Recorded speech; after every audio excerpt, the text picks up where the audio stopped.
Episode 1 के starting में हम एक केल्प को देख पाते हैं जो कि उठती है, कहती है कि गुड मॉर्निंग जेनोस। फिर वो रेडी बेडी होकर खाना बनाना स्टार्ट कर देती है। तभी वहाँ पर जेनोस आता है और वो लिली को गुड मॉर्निंग कहकर चाय पीना लगता है। जिसके बाद हमें बताया जाता है एक हीलर जो कि 3rd रेट से हील करता है और 2nd रेट से लोगों के हार्ट को ठीक करता है और 1st रेट से दुनिया को ठीक करता है। ये है कंट्री हेजेस, जहाँ पर की हीलर्स ने इतिहास रचा है। यहाँ पर हीलर्स के लिए काफी बड़ा एक मेडिकल इंस्टीट्यूट भी है, जहाँ पर की उन लोगों को और भी ज्यादा एडवांस मैजिक सिखाया जाता है। फिर उन लोगों को लाइसेंस मिलता है ताकि वो लोग अपना करियर स्टार्ट कर पाए। लेकिन इस कंट्री में एक ऐसा भी हीलर है जिसके पास ना ही कोई फॉर्मल एजुकेशन है और ना ही कोई लाइसेंस। और हमें पता चलता है वो हीलर कोई और नहीं बल्कि हमारा मेन कैरेक्टर जेनोस है, जो कि पैसों के लिए सब कुछ कर सकता है। जितने दिन तक उसको पैसे मिलते रहेगा वो भी लोगों को उतने ही दिन तक हील करते रहेगा। फिर लिली आती है, जेनोस से पूछती है कि आज तुम्हारा कोई काम है। जेनोस कहता है कि हाँ, आज मुझे एक घर पर जाना है, मैं रात तक वापस आ जाऊंगा। लिली कहती है ठीक है, तब तक मैं डिनर बनाकर रेडी रखती हूँ। जिसके बाद जेनोस निकल जाता है और जो लिली थी वो भी खाना बनाना स्टार्ट कर देती है। अचानक से तभी उसके पीछे एक लड़की आ जाती है, जो उसे देख कर लिली कहती है कार्मिला सेन अभी भी डिनर रेडी नहीं है। कार्मिला खुश होकर कहती है लगता है ये काफी ज्यादा टेस्टी बनेगा, मैं हमेशा के लिए तुम लोगों के साथ डिनर करने के लिए बहुत ज्यादा एक्साइटेड हूँ। लिली कहती है मैं जेनोस की फ्यूचर वाइफ हूँ, ऑब्वियसली मुझे अच्छा खाना बनाना चाहिए। फिर कार्मिला कहने लगती है मैं बाद में आऊंगी, एक वहाँ से चली जाती है। लेकिन अचानक से तभी वहाँ पर जोफिया सेन आ जाती है, कहती है जेनोस क्या तुम घर पर हो? लेकिन लिली कहती है वो बाहर गया है और रात तक वापस आएगा। जोफिया फिर वहाँ पर बैठ जाती है, कहने लगती है कोई बात नहीं, मैं उसके लिए तब तक वेट कर लूंगी। थोड़ी देर बाद वहाँ पर और एक लड़की आती है, कहती है जेनोस मैं आ चुकी हूँ। लिली उसको भी बताती है कि जेनोस किसी के घर पर गया है और रात तक वो वापस आएगा। वही पर लड़की जैसे जोफिया को देखती है तो वो थोड़ा सा शॉक्ड होती है और कहने लगती है मैं यहाँ पर आई हूँ ताकि मैं जेनोस से अपने पूंछ के साथ खेल सकूँ और उसको थोड़ा सा लीक कर सकूँ। जोफिया कहती है तो तुम अब जा सकती हो। लेकिन वो लड़की तो काफी ज्यादा गुस्सा हो जाती है और वो पर ही बैठ जाती है और फिर वो दोनों तो आपस में झगड़ना शुरू कर देते हैं। लेकिन बीच में लिली आकर उन दोनों को रोक लेती है। देखते भी ऊपर और एक लड़की आती है, कहती है जेनोस मैं तुम्हारे साथ यहाँ पर खेलने के लिए आई हूँ। लिली उसको भी बताती है कि लेवेस एंड जेनोस अभी घर पर नहीं है और रात तक वापस आएगा। अब अगले पल वो तीनों ही एक साथ जेनोस के लिए वेट करने लगते हैं। दूसरी तरफ लिली अपने खाने का स्वाद बढ़ाने के लिए एक सीक्रेट पत्ता डालती है और फिर उसका खाना रेडी हो जाता है। फिर वो उन तीनों को ही कहती है जेनोस आने के बाद हम सभी एक साथ डिनर कर लेंगे, जिसमें कि वो तीनों हाँ कर देते हैं और काफी ज्यादा खुश थे, कहते हैं हम भी ज्वाइन करेंगे। फिर लिली कहती है मैं भी तुम लोगों के साथ खाने के लिए वेट कर रही हूँ, बाहर कुछ कपड़े है मैं वो लेकर आती हूँ, तब तक तुम तीनों यहीं पर ही बैठे रहो। और लिली के जाने के बाद ही वो कैट और लेवे खड़ी होती है, कहने लगती है मैं रात तक इंतजार नहीं कर सकती। और फिर वो दोनों तो खाना के पास आकर टेस्ट करने लगते हैं और वो खाना इतना ज्यादा टेस्टी बना होता है कि वो दोनों तो बस टेस्ट कर ही जा रहे थे। जोफिया कहती है तुम दोनों नहीं सुधरोगे, लिली आकर तुम दोनों को डांट लगाएगी। लेकिन खाने के स्मेल की वजह से तो जोफिया भी अपने आप को नहीं रोक पाती और फिर वो तीनों मिलकर टेस्ट करने के नाम पर पूरा का पूरा खाना चपट कर लेते हैं। वो तीनों ही काफी ज्यादा घबरा जाते हैं, कहने लगते हैं कि अब हम क्या करेंगे। और फिर वो तीनों एक दूसरे के ऊपर दोष डालने लगते हैं। जोफिया कहती है शांत हो जाओ, हमें दोबारा से इस कड़ी को बनाना चाहिए। लेकिन ठीक तभी वहाँ पर लिली आ जाती है और लिली को देखकर तो वो तीनों का तीनों मानो पैरों तले जमीन ही खिसक जाता है। अब अगले ही पल वो तीनों कहने लगते हैं कि खाना इतना ज्यादा टेस्टी था कि हम तीनों तो अपने आप को रोक ही नहीं पाए, हमें माफ कर देना। लेकिन लिली तो काफी ज्यादा अपसेट हो गई थी, कह रही थी तुम दोनों को ऐसा नहीं करना चाहिए था, मैं तुम तीनों के साथ एक साथ मिलकर जेनोस के साथ खाना खाना चाहती थी। वो तीनों तो काफी ज्यादा निराश होते हैं, कहते हैं हमें माफ कर देना, खाना हम दोबारा बना लेंगे और इस बार हम तुम्हारी मदद करेंगे। लिली कहती है लेकिन खाना बनाने के लिए और इंग्रेडिएंट्स नहीं है, आखिरी जो इंग्रेडिएंट्स था वो भी खत्म हो चुका है। देखते भी ऊपर कार्मिला आ जाती है, जो कि काफी ज्यादा गुस्से में थी, कह रही थी लिली का बनाया गया खाना मैं खाना चाहती थी और तुम तीनों ने वो चपट कर लिया। उसको देखकर तो वो तीनों ही काफी ज्यादा डर जाते हैं, कहने लगते हैं हमें माफ कर दीजिए, हमें माफ कर दीजिए। हम जाकर जल्दी से इंग्रेडिएंट्स लेकर आते हैं और फिर वो तीनों तो बाहर जाते हैं इंग्रेडिएंट्स लेने के लिए। वही दूसरी तरफ हम जेनोस को देख पाते हैं, जो कि घर की तरफ ही आ रहा था। लेकिन तभी उसके साइड से एक डेमी ह्यूमन काफी ज्यादा चुपचाप होकर निकल रहा था। वहीं पर उसके पीछे उसका ओनर था, कह रहा था कि आखिरकार तुम कहाँ जा रही हो। और डेमी ह्यूमन कह रही थी कि मेरे पेट में काफी ज्यादा दर्द हो रहा है, इसलिए मैं क्लिनिक जा रही हूँ। लेकिन वो ओनर तो उस डेमी ह्यूमन का बाल को पकड़कर कहता है तुम एक नौकर हो और बस थोड़ी से पेट दर्द की वजह से अपना काम करना बंद कर दोगी, चलो जल्दी से काम करो। और फिर वो उसको लेकर जाता है। वहीं पर जो जेनोस था वो सब कुछ तो बस खड़े हुए देख रहा था और कुछ भी नहीं करता। दूसरी तरफ वो ओनर तो गुस्से में आकर उस डेमी ह्यूमन को एक कब्रिस्तान के ऊपर पटक मारता है, जिस वजह से उस कबर में से कुछ इविल स्पिरिट उस डेमी ह्यूमन के अंदर आ जाता है। वहीं पर वो ओनर तो और ज्यादा गुस्सा हो रहा था, कह रहा था कि जल्दी उठो। और फिर वो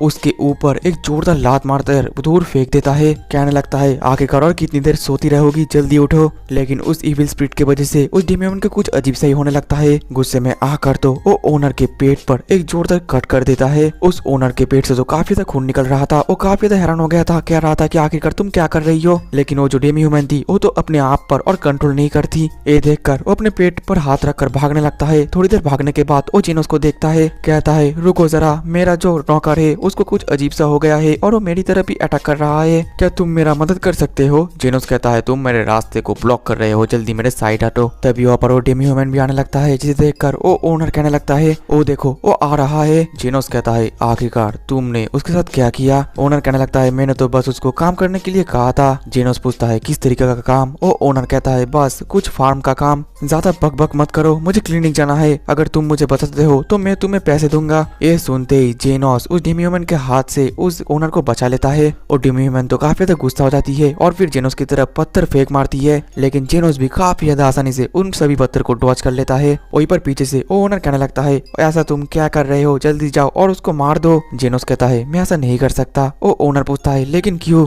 मैं एक नोबेल हूँ, वो एक बस नौकर है, वो मरे या जिए इससे कोई फर्क नहीं पड़ता। जेनोस कहता है मुझे इससे कोई फर्क नहीं पड़ता, मेरा काम है बस लोगों का जिंदगी बचाना। वो ओनर कहता है आखिरकार तुम्हें क्या हुआ है, आखिरकार तुम हो कौन। जेनोस बोलता है मैं एक हीलर हूँ। वहीं पर जो डेमी ह्यूमन एक बहुत ही बड़ा पत्थर जेनोस की तरफ फेंक मारता है, लेकिन जेनोस अपने पावर की मदद से एक ही मुक्के में उस पत्थर को बीच से तोड़ देता है। ये देखकर तो साइड से ओ नोबेल काफी ज्यादा हैरान हो जाता है, कहने लगता है आखिरकार तुम हीलर हो, मगर किस तरीके का हीलर हो। वहीं पर वो डेमी ह्यूमन अपना पूरा स्पीड यूज करके जेनोस की तरफ अटैक कर देती है, लेकिन जेनोस भी अपना बैरियर को सामने करके उस अटैक से बच जाता है। लेकिन इस दौरान एक टूटा हुआ घर और भी ज्यादा टूटकर उन लोगों के ऊपर गिर जाता है, जिस वजह से उस डेमी ह्यूमन को काफी ज्यादा चोट आता है। जेनोस उसके पास आता है, कहता है तुम ठीक तो हो ना। लेकिन उस डेमी ह्यूमन को तो अभी भी वो इविल स्पिरिट कंट्रोल कर रहा था। उस डेमी ह्यूमन को काफी ज्यादा चोट आया था। वो कहती है मुझे काफी ज्यादा लग रहा है और फिर वो जेनोस के हाथ पर कट लगा देता है, लेकिन जेनोस उससे बच जाता है और फिर उसको पकड़कर उसके सभी चोट ठीक कर देता है और उससे इविल स्पिरिट बाहर निकल जाता है। जिसके बाद तो वो डेमी ह्यूमन बेहोश हो जाती है और जो जेनोस था वो इस इविल स्पिरिट को पूरी तरीके से खत्म कर देता है।